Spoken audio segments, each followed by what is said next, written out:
Well, welcome, everyone. It's a pleasure to see you here, as always. Every semester, as you all know, since 2001, the Center for Ethics and Culture sponsors a lecture series and a dinner, which is all owing to the great generosity of the Arthur J. Schmitt Foundation. As always, we'd like to express our gratitude on behalf of the Center and the University to the Foundation.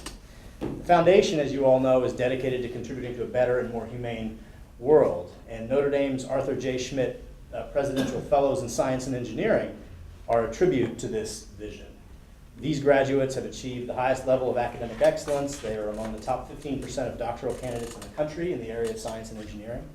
And the goal of these lectures is to bring in distinguished speakers from around the world, including Nobel laureates, outstanding scientists and engineers, leading philosophers and theologians and humanists. And the aim of the lecture is to provide occasions at which the Schmitt Fellows can join with other members of the Notre Dame community to reflect on the ethical, legal, political, aesthetic, cultural, religious, and other dimensions of the studies in which they are engaged. And it's a very, very special treat for me this evening to bring in one such distinguished speaker, Dr. Abe Schoener. I've known Abe for 22 years. I met Abe originally when he was a tutor at St. John's College. Abe himself was a graduate of St. John's College, after which he taught high school briefly in Los Angeles for a year. He took a doctorate in ancient philosophy from the University of Toronto, returned to St. John's College as a tutor, which, as many of you may know, is a very unique position. Tutors at St. John's College are required to teach every single discipline, ancient Greek, Euclidean geometry, music theory, all of the different the biosciences, classical mechanics, electromagnetism, optics. There's the full panoply of subject matter covered at St. John's College. The tutors have to teach all of it. So after a while, they sort of leave their own disciplines behind and become sort of St. John's tutors. That's what they are. And among St. John's tutors, Abe was and still is reputed to be one of the most dynamic and interesting and engaging and thoughtful. And I knew Abe as a student. I was his lab assistant briefly, and we became friends. Abe took a sabbatical from St. John's after his long and distinguished career there, not only serving as a tutor but also serving as associate dean, and traveled to the West Coast and pursued another interest of his, wine and viticulture. He took extension classes at UC Davis and other schools. He apprenticed with Warren Winiarski of Stag's Leap Wine Cellars. Warren Winiarski, who won the 1976 wine tasting against the most elite Bordeaux, the Bordeaux's in the world. It was a shocking moment. There were films and books dedicated to it. And Warren, by the way, is also a graduate of St. John's College. Abe worked with Warren briefly, worked harvest with Warren. He later worked at Luna Vineyards, where he worked for John Kongsgaard, became a viticultural consultant at that winery, and later was promoted to winemaker. While at Luna, Abe branched out and began to pursue his real passion, winemaking. And I won't elaborate on the nature of the Scholium project, which was begun while Abe was at Luna, and then Abe continued after he left Luna. That's the subject matter of his talk this evening. But Abe has, since leaving a distinguished career as an academic at St. John's College, become one of the most exciting and distinguished young winemakers of his generation, and has been recognized by all manner of esteemed outlets, including New York Times Magazine most recently a couple weeks ago. So I'm very excited to be able to bring Abe to you so that we can engage in conversation and think deeply about all dimensions of science and technology, and including winemaking. So thank you very much. Here's it.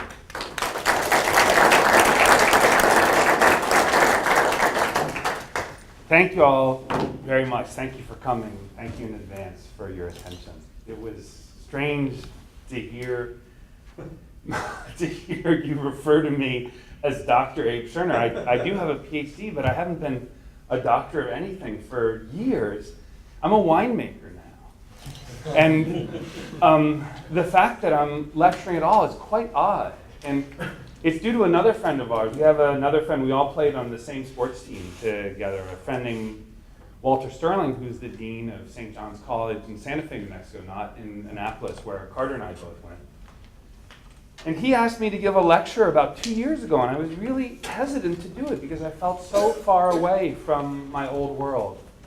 my old world of some kind of deep thinking and stringing the thoughts together in a way that's at least somewhat articulate and presenting them. I was really afraid that I couldn't do it anymore. I was afraid, even though Carter referred to me as a young winemaker, which I also find hilarious, I was afraid that I might be over the hill as far as doing something like that went. So when I finally wrote the lecture and gave it, I gave it with great trepidation, and it went very, very well. And it went so well that I decided afterwards that the public presentations I was doing in relation to my own winemaking were completely misguided.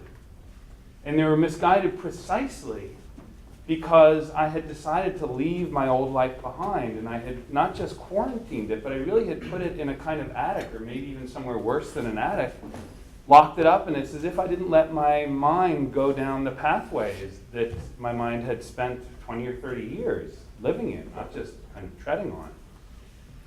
And so I made a decision to do the opposite. And right now, when I travel around the country and present my wines, I pretty much insist on doing two things that are really not typical in my commercial world. One is always to talk about other people's wines at the same time, because it is now impossible for me to talk only about my own wines. And second, and sometimes I do this at my own insistence and sometimes at the bidding of my host, but we rarely talk about winemaking anymore. We talk about the kinds of things that we're going to talk about today. And it's so exciting for me. And I think it's exciting for the people that I present the wines to. So I just came from Chicago, where I did 2 of these presentations, and it's really wonderful. I was in Washington before Chicago, and I was in a room in Washington with 20 people, and all of whom are wine fanciers, and what I made them talk about were 8 oil paintings in the National Gallery. It was so much fun, and so much a way of returning to what we did at St. John's, where we approached all kinds of really, really serious things without being worried about our expertise in them. And so it's exciting for me to be here among you, and exciting for me to be able to share my thoughts with you. When Carter had asked me to do this lecture, I had no idea what I was going to lecture on.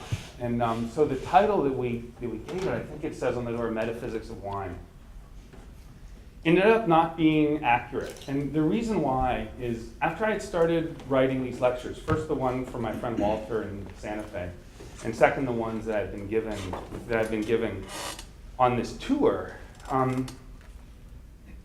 I realized that I was in the middle of writing a book, not writing one lecture or even 6 lectures, but the 6 lectures were going to fit together as chapters in a book. And once I became conscious of that, I put myself in a difficult position as a writer. I'm now thinking about so many things at once that there are way too many to cover in any single lecture. But I'm not yet good enough at what I'm doing to separate them from each other.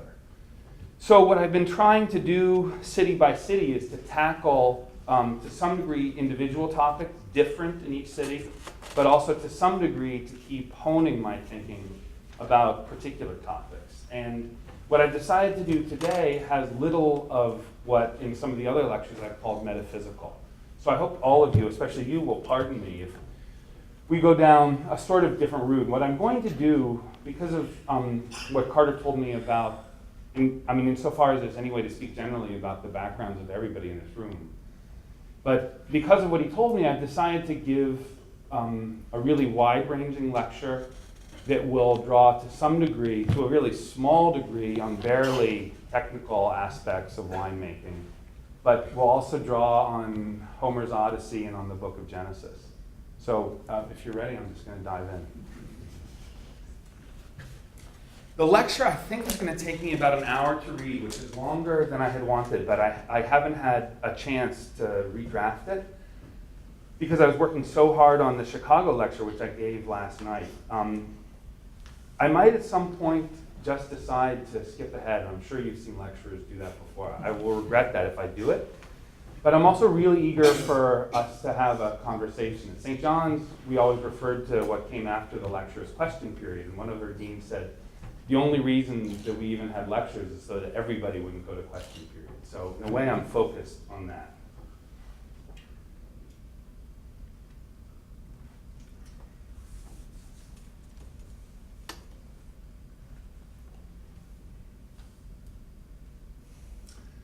Wine is always about stories. If you drink with me tonight, any time that you drink my wine, you will recall our time together, but even more, you will not be able to resist telling the story. There, I've ruined something. The possibility of our spending time together innocently, our conviviality is tarnished in advance. But I have said something true. You will not be able to pour my wine without telling that story. This is my question this afternoon. Why are wine and storytelling so inextricably wound together? I'll come back to this question after some long excurses that interest me very much. I'll warn you, I do not have an answer to this question or even much of a hypothesis to test. Instead, I have several introductory matters that require our attention, and then we'll return to the question.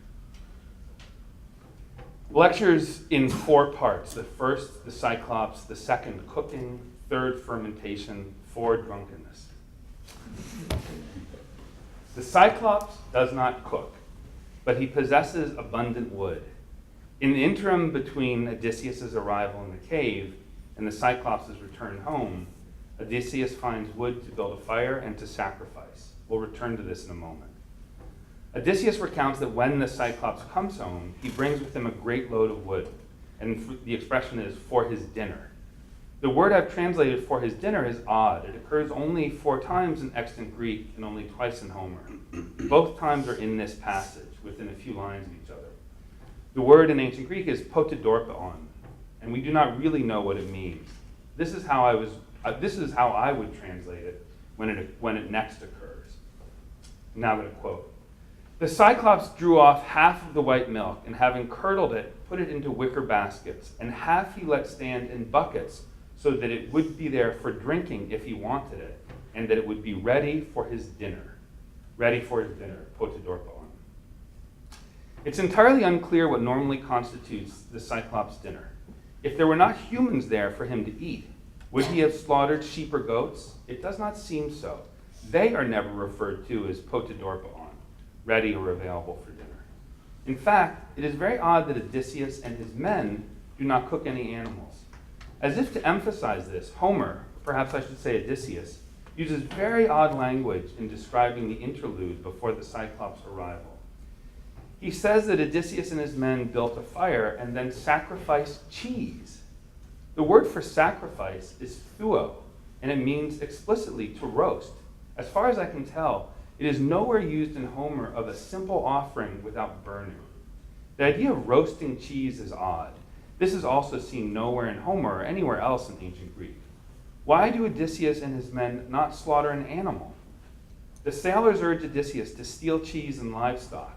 Mere compunction could not be stopping them. Odysseus is silent about his thinking here, and the very silence, combined with the wood that is potidorpaon, is odd and suggestive at once. We're forced from the beginning to think about what one eats, and the sacrifice of cheese forces us to think about meat eating in particular. Once the Cyclops gets home, he proceeds in a very orderly fashion with what one would consider afternoon chores, and only acknowledges his cheese-stealing guests once he's finished his milking and lit his fire. But what is the fire for? He finishes his chores without its light or heat, and when he cannibalizes Odysseus' men, he does not cook them first, nor does he eat them whole. Quoting now. He sprang up and reached for my companions and grabbed 2 together and knocked them against the ground like killing puppies, and the brains ran all over the soaked earth. Then, having cut them up limb from limb, he prepared his dinner, and he ate them like a lion reared in the hills. The meat never touches the fire. The word for cutting is interesting, temno, which is sometimes used of the careful division of the parts of an animal for sacrifice, and even of a surgeon's work. It is never used for the simple cutting, or I should say, the simple tearing or rending of flesh. As in everything else he does, the Cyclops is careful, but he does not cook. He cuts carefully, but then he eats like a lion, consuming everything. He cuts like a man, but eats like a beast.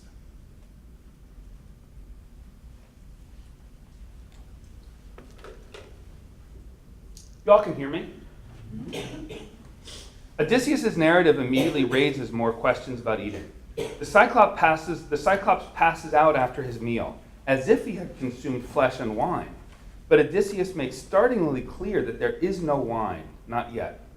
When he had filled his huge stomach, having fed on human flesh and drunk milk unmixed with water, he lay down to sleep. This is so odd. Milk unmixed with water? Milk is never cut with water, but wine is. And Odysseus has just mentioned his special wine of Meron that was so powerful that it would need to be cut with 20 measures of water for every measure of wine one poured. Unmixed sounds almost censorious in this passage, as if we should look down on the giant for drinking his milk uncut. What is going on here? We know that this wine is about to become very important, especially in its unmixed state. There's something about the Cyclops that despite his care and ordering, he does not understand the importance of mixing. In the case of wine, dilution. It is not clear why unmixed milk is somehow cyclopean, but the mention of the word reminds us in advance of his downfall. Let me pause here for a moment and talk about wine. I thought for a long time that the Cyclops succumbed to Odysseus' ruse because of his inexperience with alcohol. I had thought that there was a nexus between the Cyclops' raw vegetarianism and the absence of wine from the cave, as if somehow the Cyclops understood the curdling of milk into cheese, but not the fermentation of grapes into wine. But it is not simply ignorance. Odysseus makes clear that there are vines all over the land of the Cyclops, and Polyphemus himself acknowledges that their land yields, I'm quoting now Polyphemus, yields large clustered wine. He knows about wine, but for some reason it is absent from his cave and probably absent from his diet. I think that it is not accidental that he does not cook and does not keep wine. In order to make further progress on this question, we must leave this text for a moment. Cooking. I feel pretty sure that the Cyclops did not eat the meat of the animals he raised. He is, in this sense, a prototypical vegetarian farmer. But I have to argue from silence to prove my point, and that is difficult and not convincing. All I can say is that Odysseus points to no signs in the Cyclops' orderly cave that he slaughters or consumes animals. I must be honest, I do not have a clue how one could be a vegetarian farmer and a cannibal. What connects one way of living, which seems quite civilized, with this other possibility, out of all bounds of human living. But I am inclined to suggest, on the basis of this episode, that there is something equally out of bounds about both ways of living. I am serious about this, even if it seems inhospitable to vegetarians. It is as if Homer, or at least Odysseus, is suggesting that vegetarianism and cannibalism are somehow reflections of each other, or modes that are intimately close, not diametrically opposed. Let me put this another way. One might generalize to the highest degree from this little tableau to universalize and say, the mode of eating that depends only on raw foods that are not cooked flesh, this is not simply a choice that a human being might make, akin to choosing a way of dressing or dancing. It is a choice that is fundamental and that is tantamount to placing oneself outside of the civilized customs of human beings. Here's another way of looking at the same question. Now I turn to Genesis. On the sixth day, after God creates human beings, he speaks to them and says the following three things, all somehow tied together. 1, bear fruit and be many and fill the earth. 2, have dominion over the fish of the sea, the fowl of the heavens, and all the living things that crawl upon the earth. 3, here, I give you all plants that bear seeds, and all trees in which there is fruit that bears seeds, they shall be for you for eating. And then he adds the following, for all the living things of the earth. And now, I'm sorry, I've mangled this just a little. For all the living things of the earth, for all the fowl of the heaven, for all that crawls upon the earth, I give you all green plants for eating. This occurs in what one might call the first creation story, and one must be careful about conflating this narrative with the one that starts with Adam and Eve. Will you allow me to do so here with respect to this question? What is it that human beings eat? I'd like to start with this pronouncement and then review how the question changes as human history unfolds in the post-Adam world. At the beginning, there's a world full of everything that we live with now, but with a different demarcation of who may eat what. It seems that no animals are carnivorous. There's no specification, as far as I can tell, about what the fish may eat. They may, in fact, be allowed to eat flesh, but this too is an argument from silence. Everything that lives on or above the surface of the earth eats fruits, seeds, plants. There is no evidence of cooking, no mention of cheese making or milk drinking. The whole world seems to be universally vegan and raw food eating, crudivore. There is no difference between what humans eat and what animals eat. There might even be no difference in the way that they eat. In other words, it looks like there's no such thing as cuisine, vegan or not. And this suggests the collapse of some other distinctions. There is no dining, perhaps not even what we would call eating, only feeding. Once we move into the second story of Adam and Eve and their progeny, it seems like men and animals still do not eat flesh, and the same remains true even after Adam and Eve are expelled from Eden.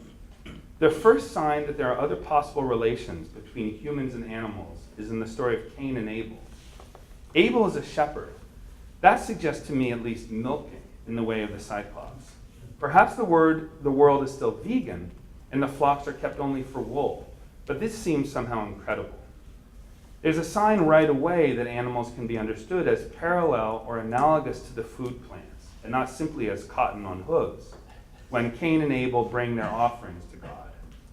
When Cain brought the fruit of the soil to God as an offering, Abel followed with the firstborn of his flocks from their fat parts.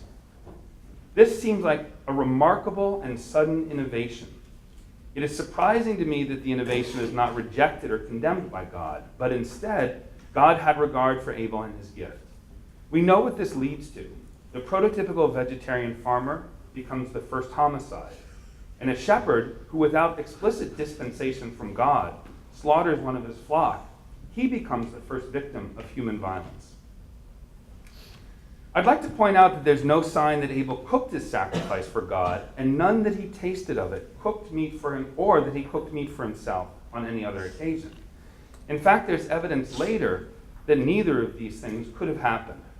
This means that something strange and foreign to us took place in Abel's offering. Like the Cyclops, he divided the slaughtered flesh, the meat, cut it up carefully, and separated the fat parts for God, but did not cook them. For us, this careful cutting of meat seems inseparable from cooking it. We are now all intimately familiar with sushi, but note how few of us are eager to sample chicken or pork sashimi. The fish still seem to occupy a special realm.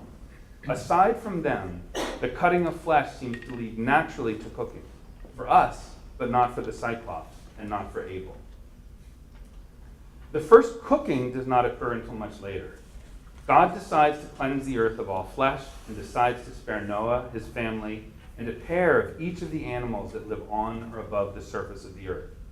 Once again, it's not clear what happens with the fish and not clear what happens with plants. When the waters recede and Noah leaves the ark, the very first thing that he does is to build a slaughter site. He does so unbidden. The same God who so precisely delineated the dimensions and construction of the ark makes no suggestion about this offering. And yet Noah does something very strange, even more strange than Abel's unprecedented sacrifice. For the victims of Noah's sacrifice come not from some herd that roams the earth or from wild animals in a forest, but from the very animals that he just saved from the deluge. And unlike Abel, he clearly roasts them. God notices this and reacts. When he smelled the soothing savor, he said in his heart, I will never curse the soil again on humankind's account. And then he blessed Noah and his offering, and then he blessed Noah and his offering, and then he explicitly recast the structure of the relationship between humans and animals. I quote, Fear of you shall be on all the wildlife of the earth, and the fish of the sea. Into your hands they are all given. All crawling things that live, for you they shall be for eating, as with the green plants, I now give you all. This amazing passage seems to refer directly back to the first creation account, as if God were explicitly rewriting the edicts that he issued there, in what otherwise seems like a separate story. The question of what human beings may eat is so important that it bridges both accounts. I do not know why Noah made this immediate and remarkable sacrifice. I do not know why the aroma of roasting meat pleased God. And I do not know why he reacted in turn by instituting a new relationship between humans and all other living things, one based on fear and involving slaughter and consumption. But we can say this: the eating of flesh is somehow tied to its aroma. God does not make meat part of our lives so that we can eat chicken sashimi.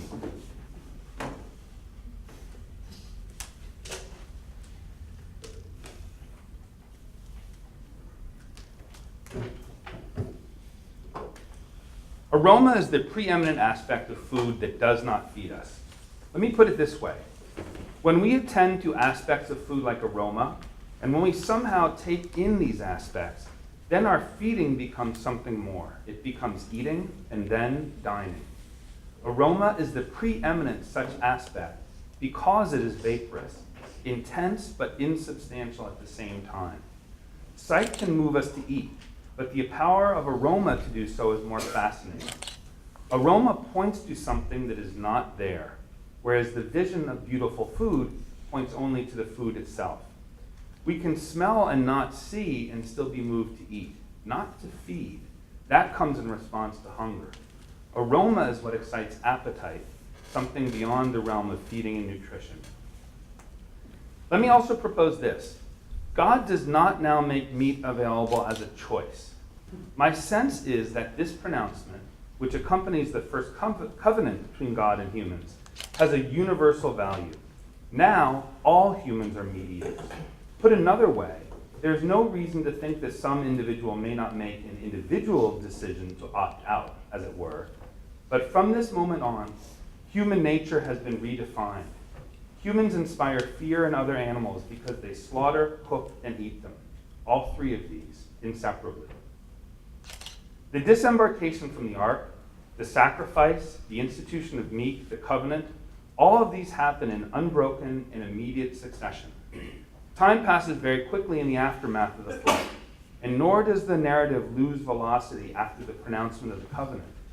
Without interruption, it proceeds in the following way. I quote again. Now Noah was the first man of the soil. He planted a vineyard. When he drank of the wine, he became drunk and exposed himself in the middle of his tent. This is sudden. Not just the planting of the vineyard, but the drunkenness that follows the planting is without narrative interruption. Vineyards take a while to mature. Even mature vines take several months to produce harvestable fruit. Once harvested, the fermentation of sugar into alcohol takes several days at the very least. Time passes so quickly here that a few years are lightly compressed into just a few words. It is as if nothing happens in the world between the pronouncement of the covenant and Noah's drunkenness. I wish I could say more about Noah's exposing himself. I do not understand it. It suggests to me, without surprising me, that there's a connection between drunkenness and the realm of the sexual. But why this connection should be highlighted here, I do not understand. And why the mode of sexuality should be what we call exhibitionism, at this I am mystified. I must leave this, turn aside, and then turn to you for help later. For now, this is all I can say. In this narrative that takes so much care with the question of what human beings may eat, the turn to the roasting and consumption of meat is followed without a break by the planting of the vineyard and the drunkenness of the grape grower.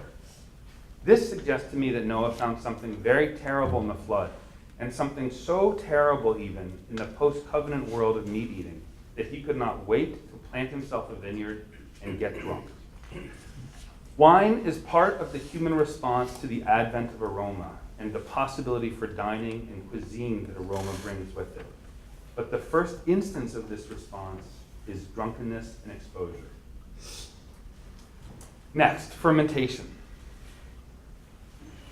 What I mean by fermentation is the following. A microbe eats some form of sugar or a close relative of sugar, we call them carbohydrates, and gets nutrition without requiring the presence of oxygen to feed itself in this way. The microbes that I'm interested in are all single-celled. Some are yeast, some are bacteria. Some produce alcohol, some do not. I'm not really more interested in alcoholic fermentation than in the other sorts, at least at this moment. Later, we'll turn to the difference that alcohol makes.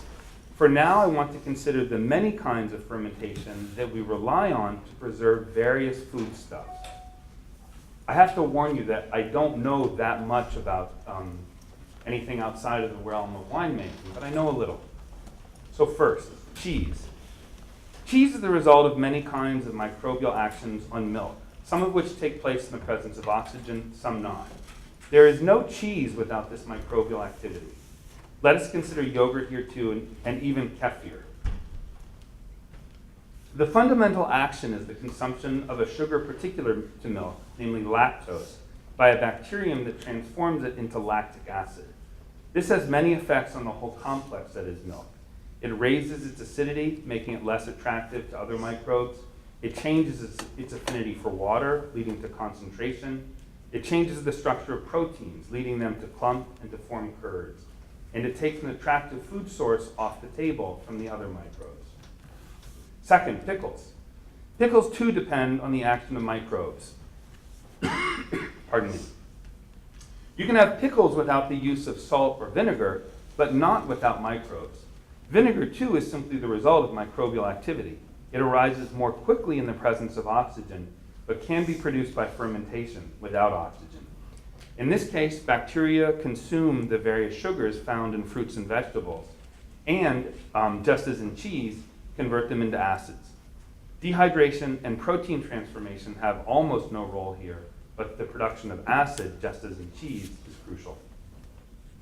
Third, ham and salami. The curing of meat seems distant from fermentation, but it differs from the other modes only in concentration and speed, not in any fundamental way. Here too, bacteria eat sugars, produce acids, drive out water, and modify proteins. In a certain sense, the use of salt is not what preserves the meat directly. Rather, it is used to create an environment favorable to certain bacteria and molds and not to others.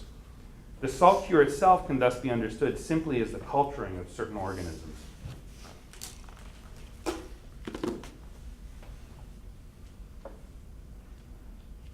In each one of these, a microbe attacks what counts to us as a kind of fresh food, and by consuming what it is interested in within the food, transforms the fresh food into a preserved food. In each case, the transformation is parallel to, but different from, a form of spoilage. What I mean can be imagined as a kind of race. Imagine a field of microbes representing many different types.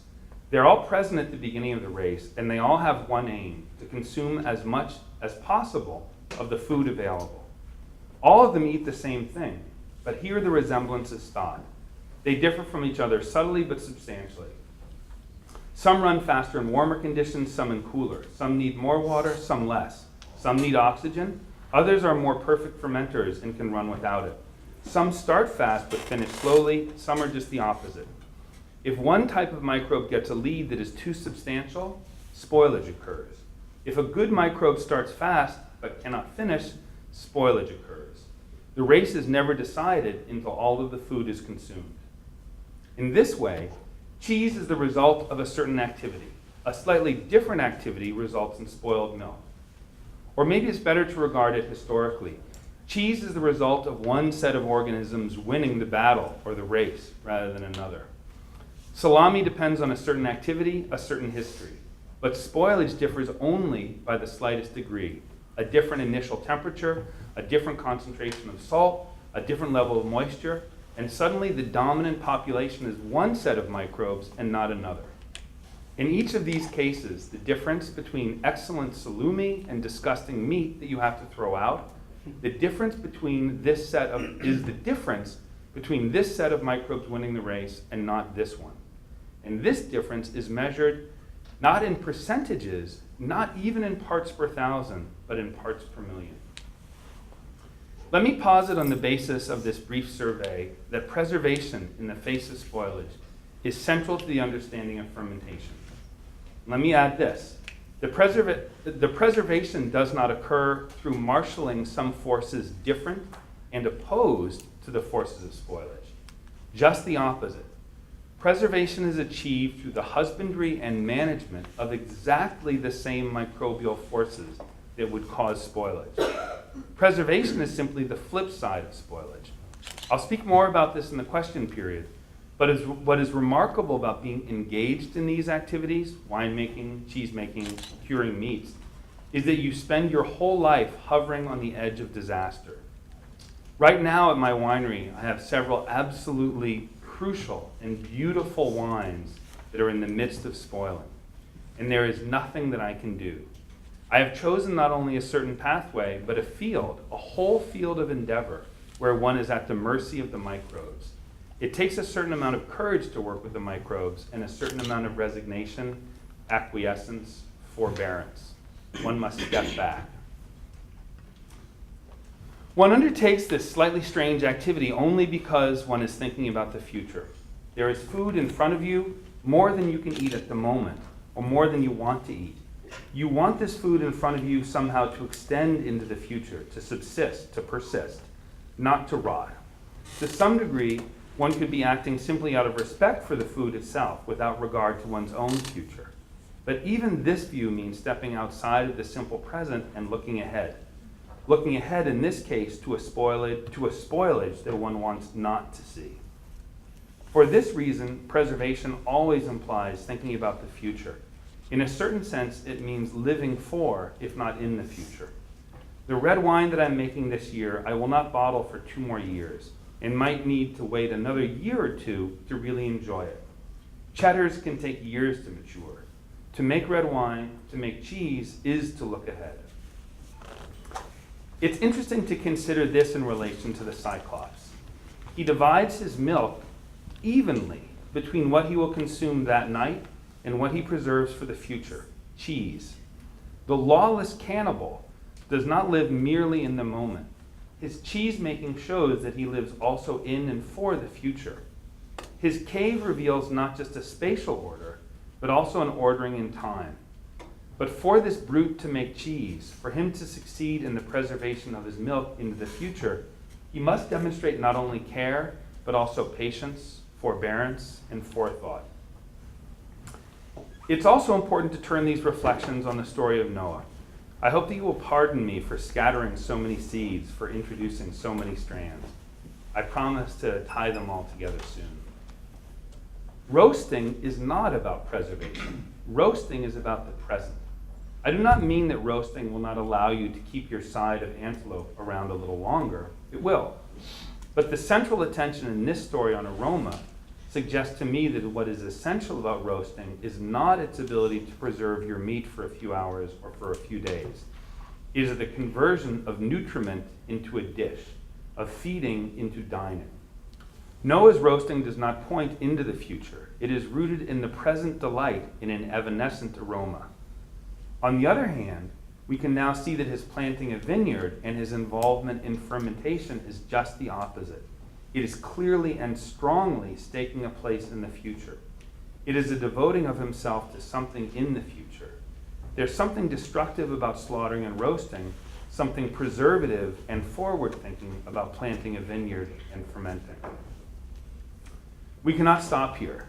Notwithstanding our analysis of the nature of winemaking, this story collapses all time and presents Noah's planting and winemaking as if they were the work of an instant, as if it all took place in a breathless present. And this is because of an essential aspect of Noah's fermenting that we have all but ignored. He is not making cheese, he's making wine. And cheese cannot get you drunk.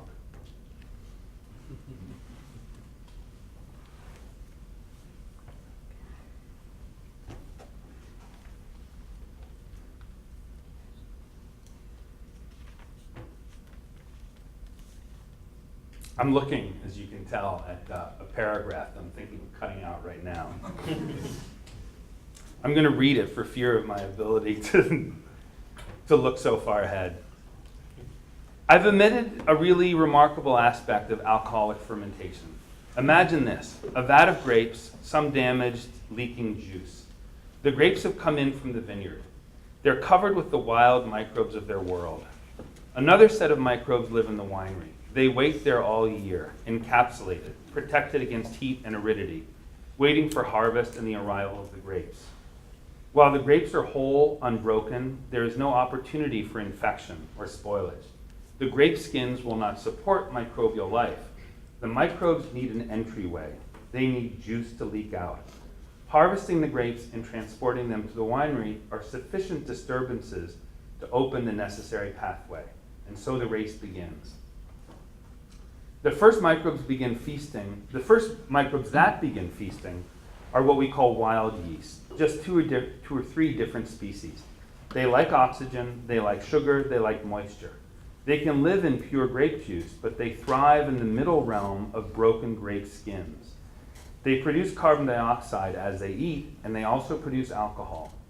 Every bit of each of these substances makes the surrounding environment more favorable to them and less favorable to their competitors. Their competitors are the bacteria, many of the same bacteria that make cheese, pickles, salami. What are beneficial in these foods count as spoilage organisms in wine. The reason for this is that each of them will eat sugar and make acid. And the difference between wine grapes and each of the other foods is the concentration of sugar.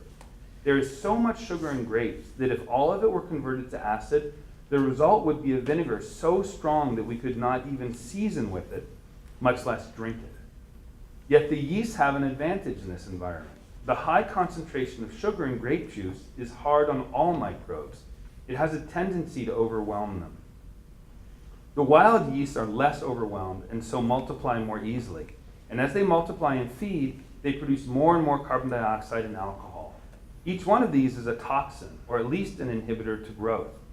The more alcohol the yeast produce, the less friendly the environment is for bacteria. And the more CO2, the more the environment favors the fermentative feeding of the yeast and impedes the respirative feeding of the bacteria. Soon the yeasts have reconfigured the original field so that it favors them more and more with each hour. The bacteria fail to reproduce and go dormant or perish. The alcohol kills not only the bacteria, but kills the very yeast that produce it. The wild yeast can tolerate a concentration of only about 5 to 6% alcohol. The grapes that I work with in California yield an alcoholic concentration of 14 to 16%. And here the population of the winery succeeds the population of the vineyard. I have yeast living all over the winery, in the barrels, on the walls, in the hoses, that thrive in this high alcohol environment without oxygen. They will rule the field and complete the fermentation's history. They too begin to perish as the alcohol gets higher and higher, but there are always some of them that will live up to 16%. These are my yeasts, but from their perspective, my winery is their winery. Alcohol is a poison, a toxin. It is a toxin that the yeast manufacture to their own advantage, poisoning their competitors, conquering the field. The poison is what distinguishes wine from cheese. Both are products of microbial action and at least in part fermentation. Both are produced on the edge of disaster in the nexus that embodies spoilage and preservation. Both work on raw foods to extend them into the future, but only wine can get us drunk, intoxicated.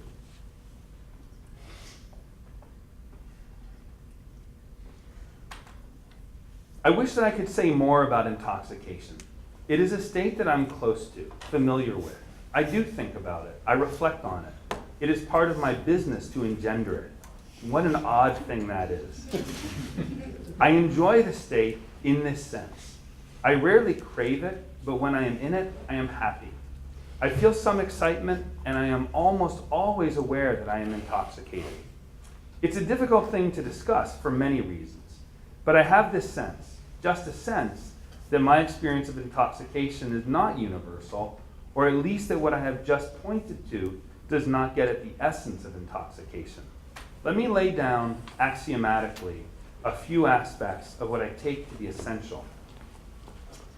Drunkenness always involves a kind of forgetting. It involves an oblivion in the present moment. Matters that otherwise would be in one's mind disappear. And it involves a forgetting of the moments of drunkenness, at least some of what one does, what one experiences drunk. Not necessarily a total oblivion. Both are a matter of degree, but both always play some role.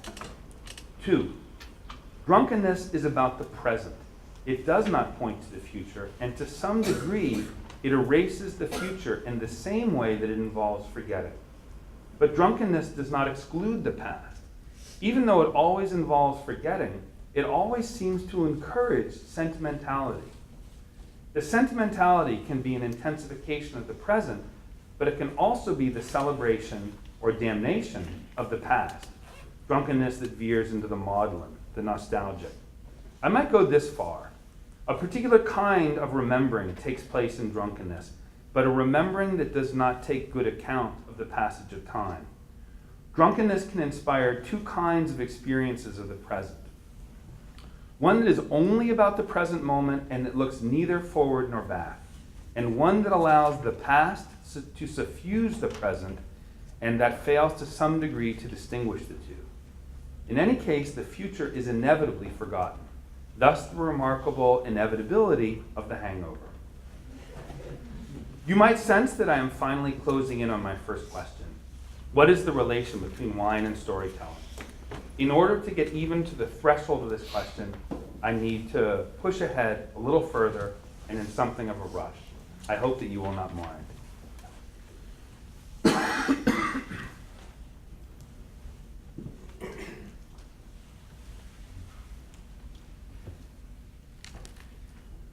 Now, both beer and whiskey can make you maudlin, make you forget your responsibilities, make you want to dance.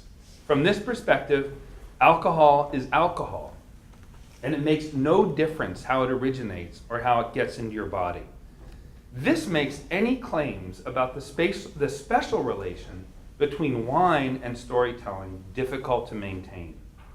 You might expect me now to make claims about the excellence of wine, or about how nothing tastes like it, or claims about its complexity, or the claim perhaps that 14% alcohol is the optimum concentration for human intoxication, that beer falls too low and whiskey too high. No. I've thought pretty hard about all of this, and I'm pretty sure that alcohol is alcohol, and that at bottom, the means of delivery do not affect us or determine our experience of intoxication. Let me put this another way, because surely we all know that what I have just said is not quite true, or true only in a limited way. Nothing could make more difference than the following. Are we drinking in the company of others? Is there fellowship? Is the drinking in celebration or part of a meal? These fundamentally affect, even determine, the nature of our intoxication. What does remain narrowly true is the following. If I feed you wine and withhold from you the nature of what I have just poured, the wine will have no different effect on you than vodka diluted to 14%. There is nothing in what we might call the chemical constitution of wine to make it unique or preeminent. Any effect that I can produce in a glass of my wine can be duplicated by the efforts of a brewmaster or a bartender. What is special about wine is thus not subject to chemical analysis. It is precisely what we think and understand about it. Wine comes from raw grapes through the least intervention on our part. It could arise spontaneously. We treasure this immediacy, and this is one of the reasons that we celebrate and elevate wine. Wine is part of the realm of the raw, not the cooked. It is the one part of this realm that can get us drunk. Beer requires cooking, whiskey distillation. They depend not only on what one might call technology, they're part of the world after the fall, after the flood. The world of fear, the world of eating other things. The alcohol they offer might provide some succor or relief from this world, but they are also part of this world.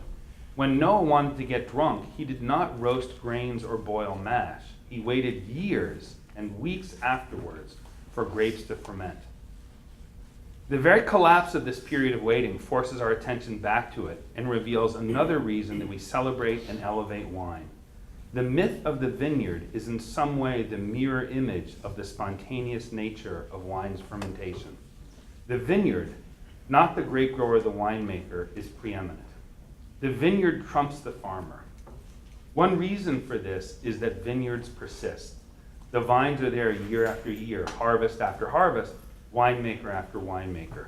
The vineyard has a history. Vineyards always conjure up history, whereas beer and whiskey are born from grain fields that could be planted to turnips next month.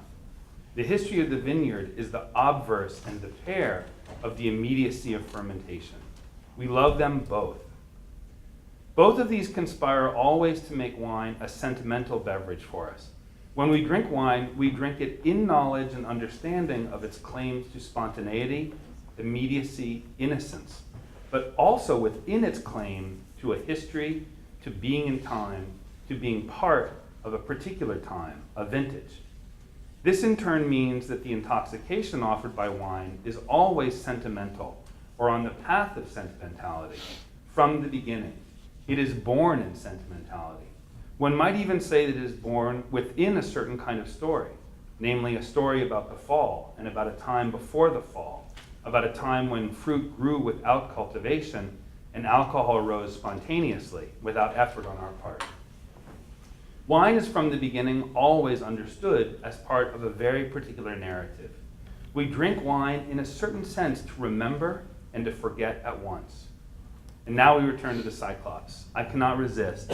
This is my treat, the price that you must pay for my coming here to talk. Polyphemus does not have what I would call the natural relation to wine.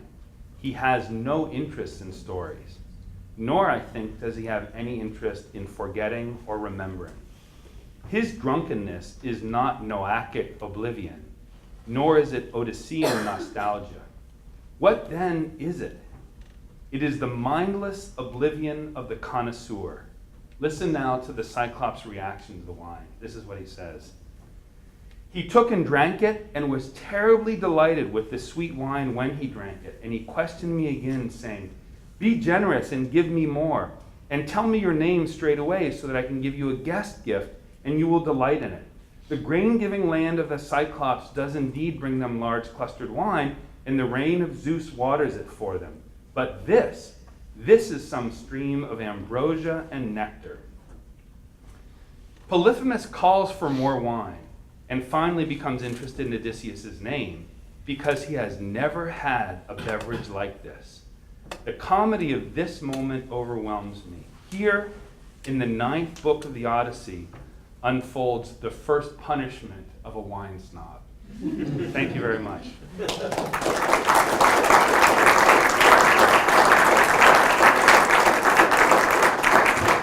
So, as usual, we have time for the question period. Abe, if you want to just call on folks. And Yeah, have some absolutely. conversation. Please. So what about like the work of like Patrick McGovern and his discovery of things like honey trees and the Jiahu sort of? I don't know anything about that, so you're going to have to tell us. So basically, well, I come from a mead making background. Yeah.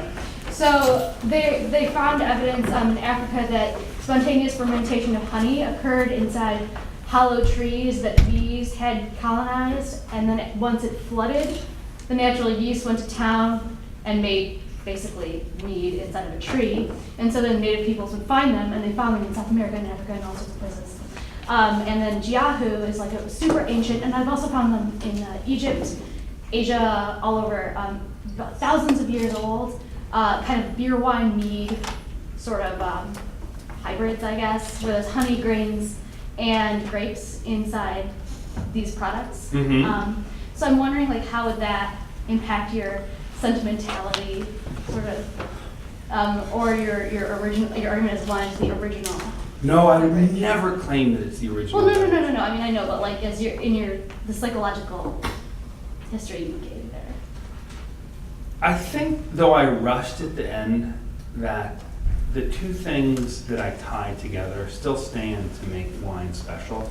You're absolutely right to point to spontaneous fermentations existing outside of the realm of winemaking. In fact, we're really familiar with them. They happen in our kitchen all the time. Like fruit spoils all the time in our kitchen, and part of what's going on is a very small degree of alcoholic fermentation right on the surface of the fruit. And obviously elephants eat like fermented mangoes to get wasted. Yeah. So for me, the two things that go together are both the spontaneous fermentation, but also the history of the vineyard. And so your tree could have a history too in some really interesting sense. I'm only for the first time thinking about it. Like, it would be really interesting to live somewhere where there was a tree that you went back to get this spontaneous mead. That would be a really interesting thing. And that could lead to the same kind of sentimentality that I claim makes wine special. But that would be part of it. In other words, my claim is that wine has some kind of special character, and I don't mean a primacy, but nonetheless a special character because of spontaneous fermentation on the one hand, but also because of the vineyard on the other hand. And your tree sounds like it's analogous to a vineyard, but I would also claim that a field of grain could not be analogous to either one of them. It has to be something that we can focus on to some degree and that we can be sentimental about. The tree one could be, right? The tree could even have a name. And that's part of what's important. Vineyards always have names.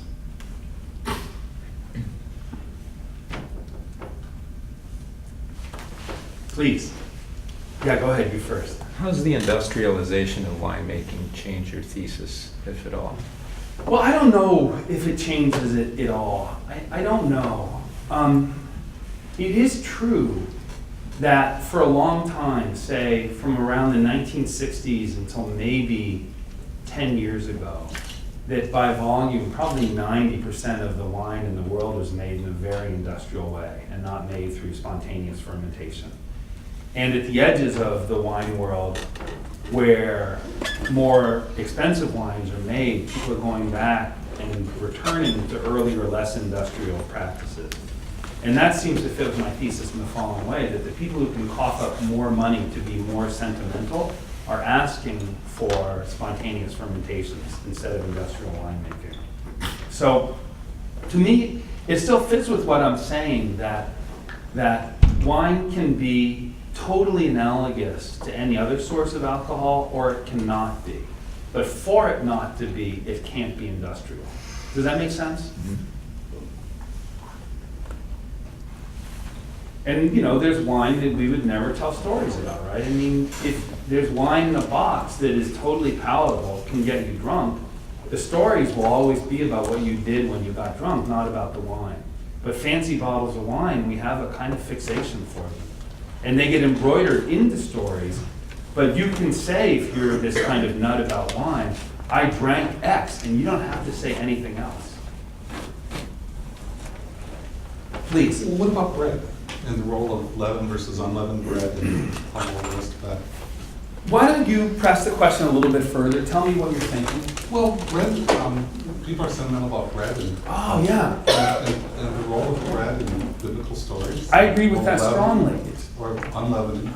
You're absolutely right. I should have included bread in some way in that list with cheese and pickles and salumi, but the difference is bacon. And I think that when I was focused on that list, I was focused on the preservation of raw foods without the mediation of any heat, without cooking.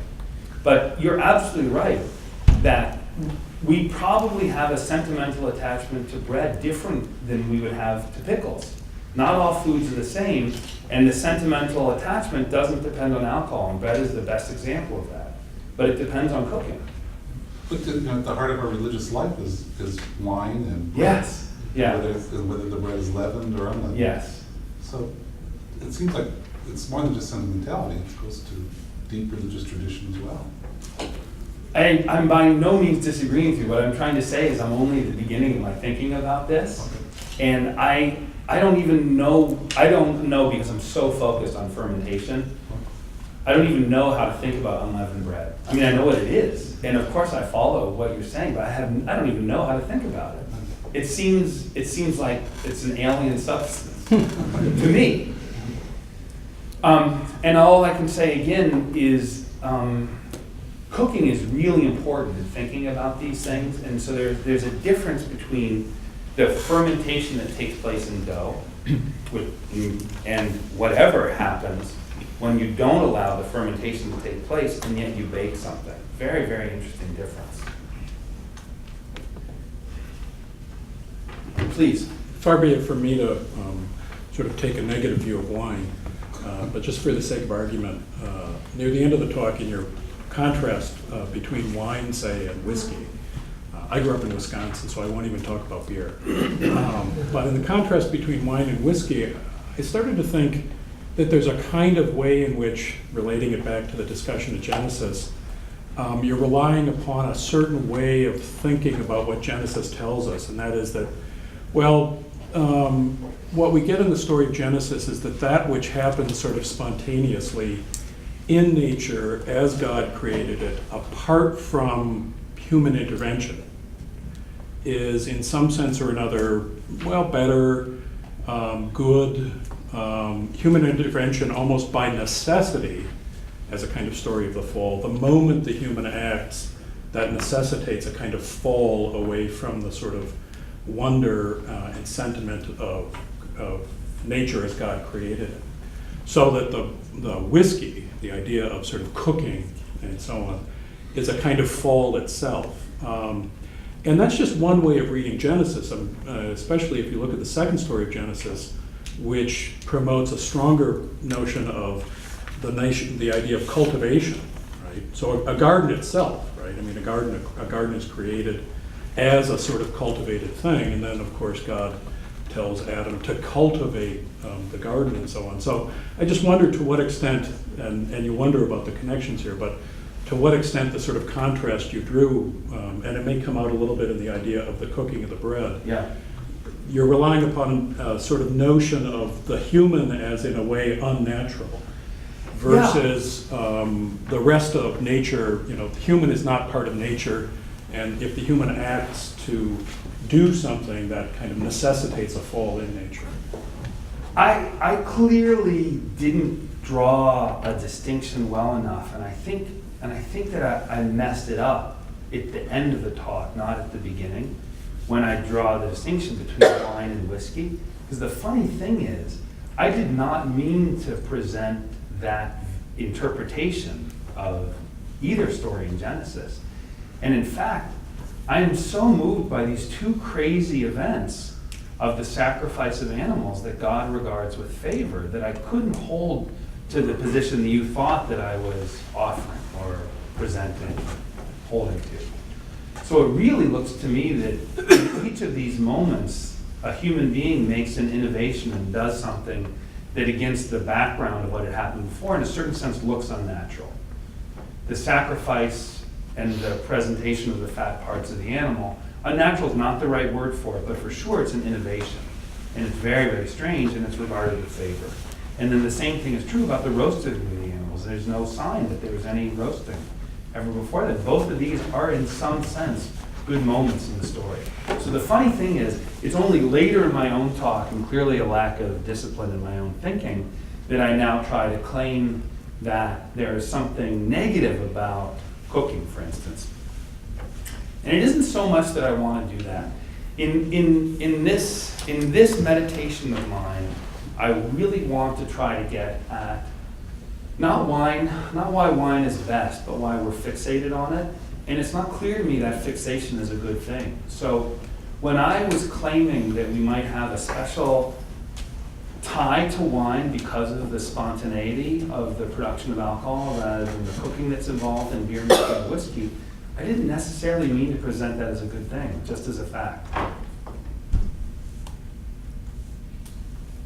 It's really funny, I'm a winemaker and my living now depends on people shelling out absurd amounts of money for my wine.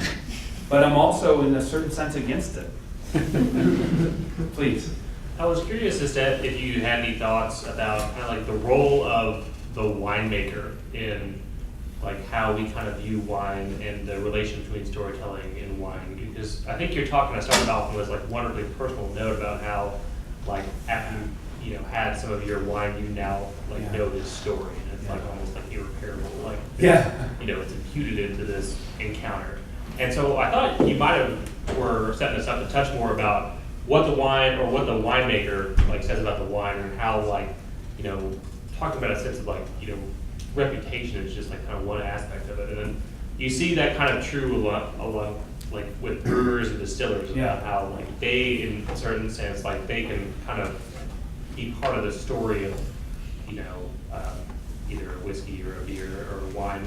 And I was wondering, do you think like vintners or winemakers are kind of like special? Do you know, or are they kind of a unique species in how they reflect on kind of the nature of the wine? Or The origin of this talk was my trying to reflect about wine marketing. It wasn't trying to reflect about the nature of wine. And in some ways, no matter how deep your question is also a question about marketing.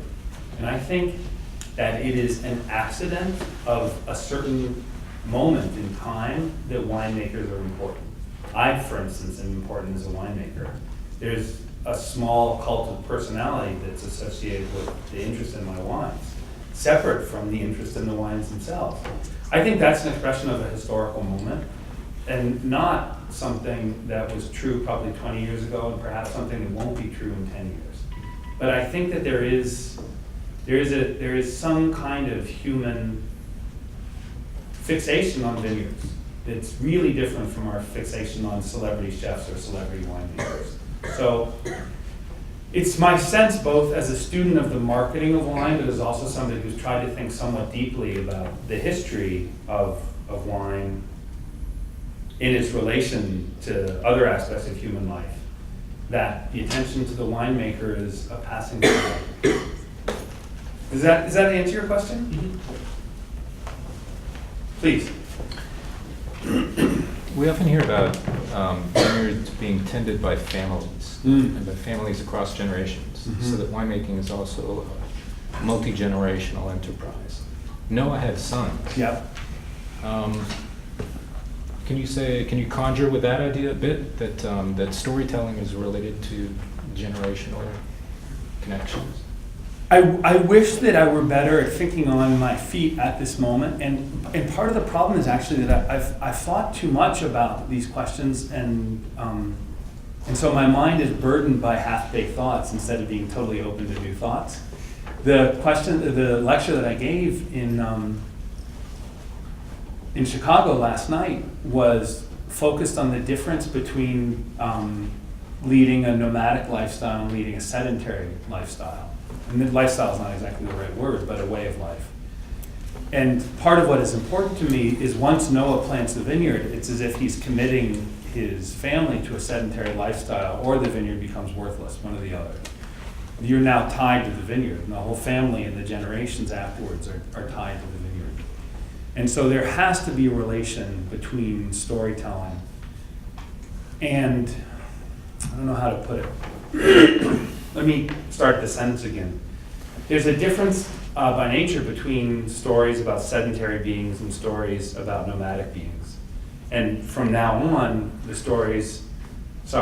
from this particular moment, we are going to have the possibilities of history the way we think of it now, the history of a city and the history of a people that's tied to a place. And the vineyard is the first point in this book where that possibility becomes clear. But there's no talk about anybody tending the vineyard, if I recall correctly. Am I right about that? And the next city that's important is Babel, and that's founded by a son of Ham, if I recall that correctly. Whose sons are cursed. Yeah.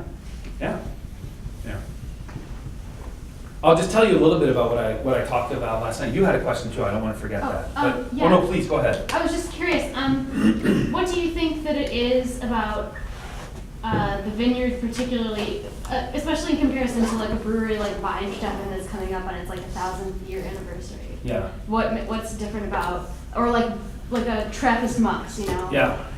They have a place, they have a Absolutely. tradition. What do you think it is about this vineyard that's different than that? That it's at the intersection of the natural and the man-made rather than being wholly man-made, or to put it another way, a brewery is also to some degree at the intersection of the natural and the man-made, especially a brewery, that relies on spontaneous fermentations rather than relying on inoculated fermentations. What I mean by that is there's a very, very old tradition in Europe that persists in some places, not in others, of allowing beer to arise by cooking something and coming up with a sugary broth, and then just stop standing back and letting the local bacteria and yeast take over. And so a brewery that's based on that is more on the side of the natural, but nonetheless, you're still talking about something that's essentially a factory that has within it an engine that to some degree is driven by microbes that you're only husbanding and not I don't know what to call it, but not culturing. Husbanding, but not culturing. And so the vineyard, again, from through the lens of sentimentality looks very, very different from the factory. And again, I don't mean to give priority to it, I'm just trying to analyze what the difference is. And I think one of the reasons, it's a very new thing in the United States that people collect beer and that are willing to pay a lot of money for it. That's very, very new. And there are marketing questions behind that, and some of the ways of understanding what's going on can involve deep thinking and some not so deep thinking. It's interesting to me, and I think interesting to a lot of us. In fact, I won't just say interesting. There are people in my profession who feel like their means of putting bread on the table is challenged by the advent of craft beer and craft beer collecting, because they're worried that there's only so much money to go around to buy fancy alcohol, and if more 30-year-old men are spending money on fancy beers rather than fancy wines, it makes some of my friends worried. But that's a really new thing, I think. I want to. Do you have a follow-up? No. Please go ahead. I was struck by what you said about the role of the winemaker, and because it seems that a lot of what your enterprise is about is releasing the wine from where the grapes grew, and so much of the common perceptions of wine and the history of wine is about the terroir and where these particular grapes were grown in that land and what's in the dirt. And in recent times, there's been so much more emphasis on the identity or craftsmanship or personality of the winemaker, and you talked as though that were not necessarily a good thing and maybe a fad, but isn't your very enterprise about releasing the wine from the land and putting it in the hand of the winemaker? Yeah, I agree strongly with that. It's very interesting. It's kind of a conflict that exists within our own thinking about wine. On the one hand, I really think that almost everybody who's involved, not just in the collecting of wine, I think of the Cyclops being kind of like a wine collector, and that there's something a little bit wrong with his relationship to wine and his relationship even to his milk. I think there is a tension and maybe even a conflict because nobody's really interested in going into a vineyard and chewing on the soil. And nobody's even interested in going into a vineyard during the 2 or 3 weeks, which is a very short period of time, when the fruit tastes good and eating the fruit. Nobody's interested in that. All we really want is the wine. Yet we want to celebrate the vineyard. We want to celebrate the soil. We want to celebrate the vines. We want to celebrate the fruit. There's some kind of tension there, and some of it, again, I don't know exactly what to call it, but there's some lack of clarity in our thinking that wants us to hold both of these things together. That wants the fruit released from the vineyard in the form of wine, yet wants to celebrate the vineyard. Part of what goes with this kind of confusion or lack of clarity is when we, in my business, talk about what we do. There was a time when winemakers were not the least bit famous, but when they talked about what they did, they talked about their mastery over nature. And now the narrative that all of us are supposed to follow is that we stand back and we're just letting the vineyard speak for itself. But there's a kind of lack of honesty in that way of speaking. And I'll just give a couple examples. I truly love vineyards in a way that is sentimental, but also in a way that's not sentimental. I don't do the farming that is both tedious and necessary and really serious, and that involves driving a tractor. I never drive a tractor. But I really like doing the handwork. The handwork it's I don't know what to call it, it's more artistic or something like that. It's for sure no more essential. If you don't have somebody driving the tractor and doing important things that require a tractor, then your work with your hands goes to waste. But I really like pruning, and I like shoot thinning, and I like leafing, and in 2 of the vineyards I work with, I'm part of the crew that goes into the vineyard and harvests the fruit.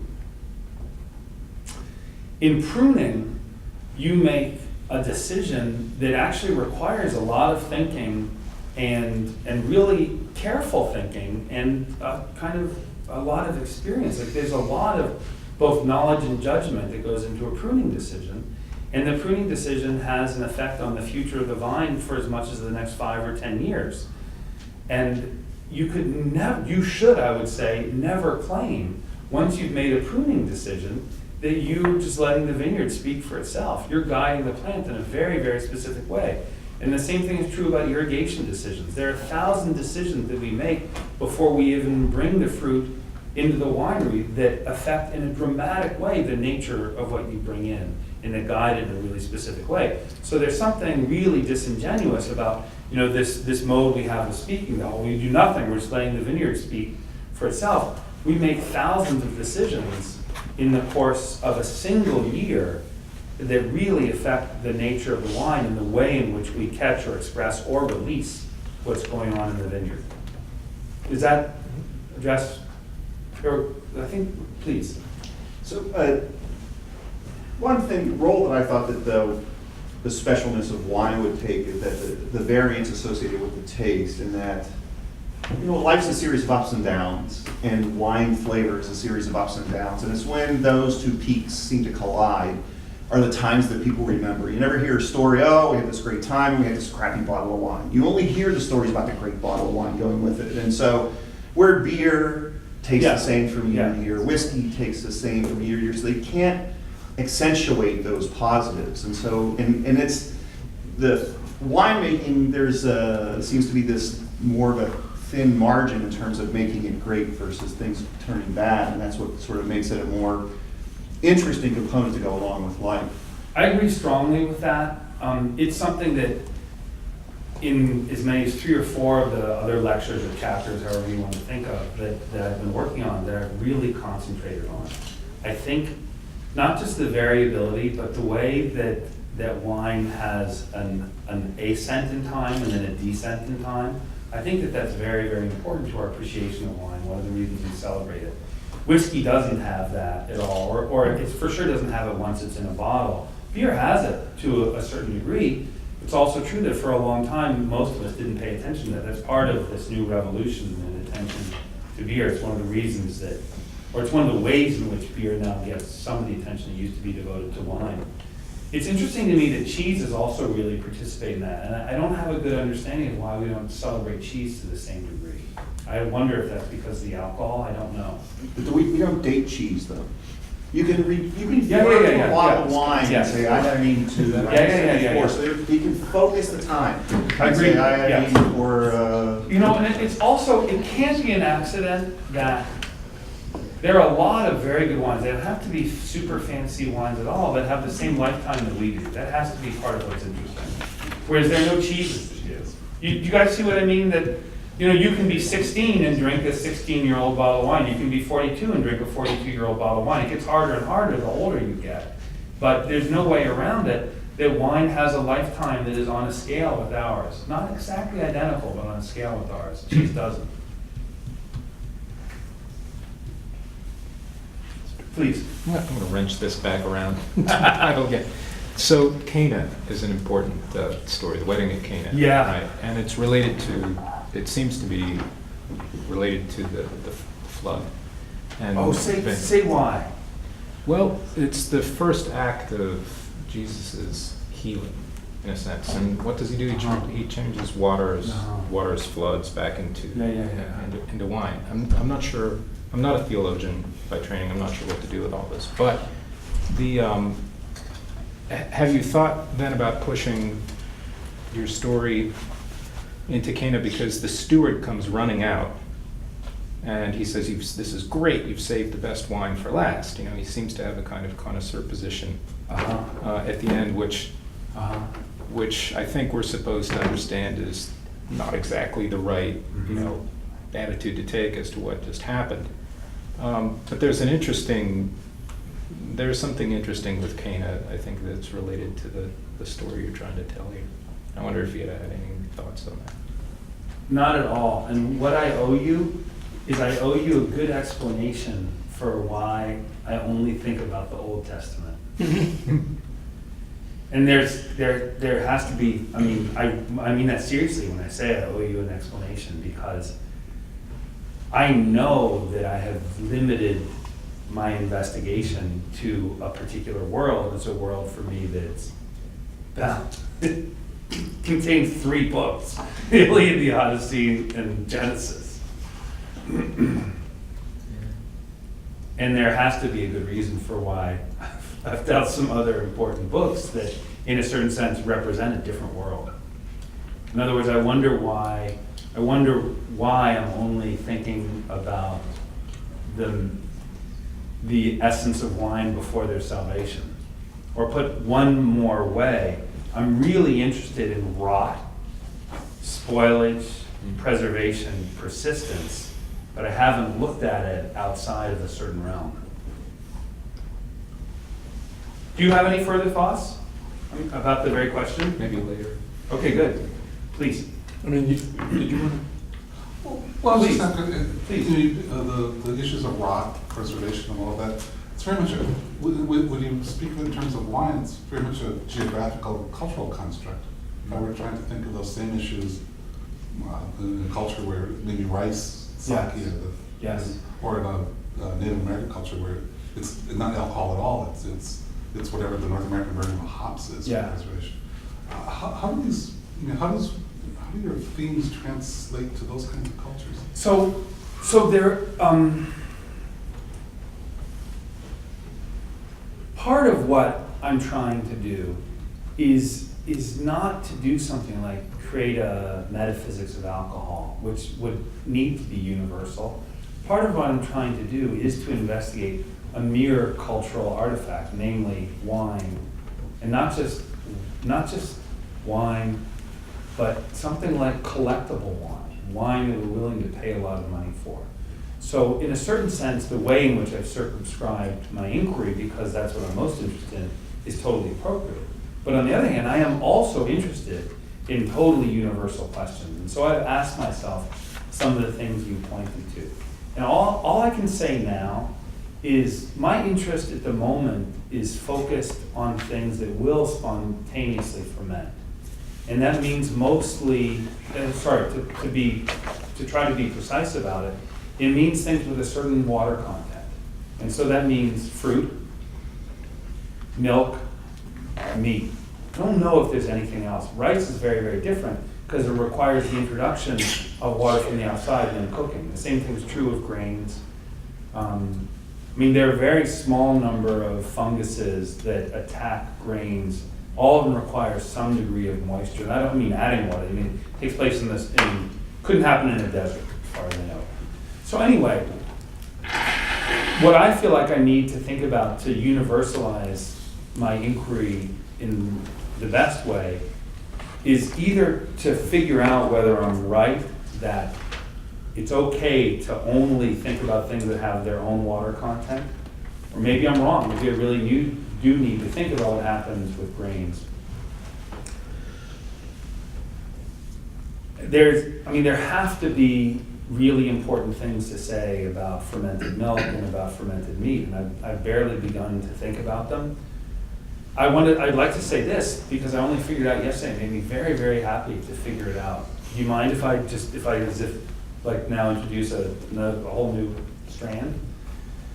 When I talked about salumi, I don't know how many of you think about this as much as I do. I think a lot about preserved pork. And one of the questions that I asked myself is, why is there not the same celebration of preserved beef as there is of preserved pork? And there's a small number of European preserved beef specialties, but there are thousands and thousands of different kinds of preserved pork specialties. And there are almost none anywhere in the world, as far as I know. I've spent a little bit of time looking at North Africa as a way to just get not away from the Mediterranean basin completely, but to expand my view away from Northern Europe. I can't wait to hear what you have to say, but let me just finish this. My small amount of research has indicated that there is very, very little, I don't know what to call it, culture of preserved goat, preserved sheep, and limited but not no culture of preserved beef. And the kind of preservation that takes place is what we call beef jerky or something like that. And that takes place all over the place. What I mean is, why is there no culture in the same way there is a culture of preserved pork? Now, what were you thinking when you were shaking your head? The world is fundamentally poor over history. Cows are incredibly expensive to feed in order to produce meat, because they're very inefficient producers of meat. And so that's why we've always gravitated to pigs. goats don't have any fat, so you can't preserve goats to the same degree that you can pigs. Pigs are nice; they eat everything with Yeah. fat, and so therefore you grind them up and you get good salami as a result. I think you're absolutely right to point to fat. That's really, really important. So, and I had thought about what you said about beef too, but another way for me to phrase the question I was just asking is, I think about the world, for instance, of Abraham, and it's one of the, and there, or whatever, I can't remember now. Do we know whether it's a sheep or goat that is sacrificed in the very first sacrifice? It's just one of the flocks, right? Anyway, the flocks almost surely don't have cows in them.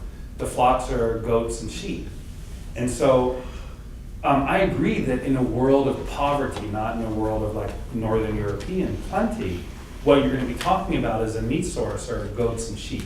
And your response that there's no, you didn't say no point, but part of the answer is that pigs have fat and that goats and sheep have fat to a much less degree. That's surely right. But it's still interesting, or maybe that's enough of an answer. Maybe the whole culture of preserving pork is really about preserving fat, not about preserving meat. That may be one way to answer the question. I'll tell you this, that when I began asking the question, I did some kind of academic research on the subject, and in whatever you want to call it, the history of gastronomy, the understanding is that the first animal products that were salted were fish and not land animals. That for me suggests that there's a relationship between salting and things that you can herd and not herd. But I'll stop there. Thank you all for coming.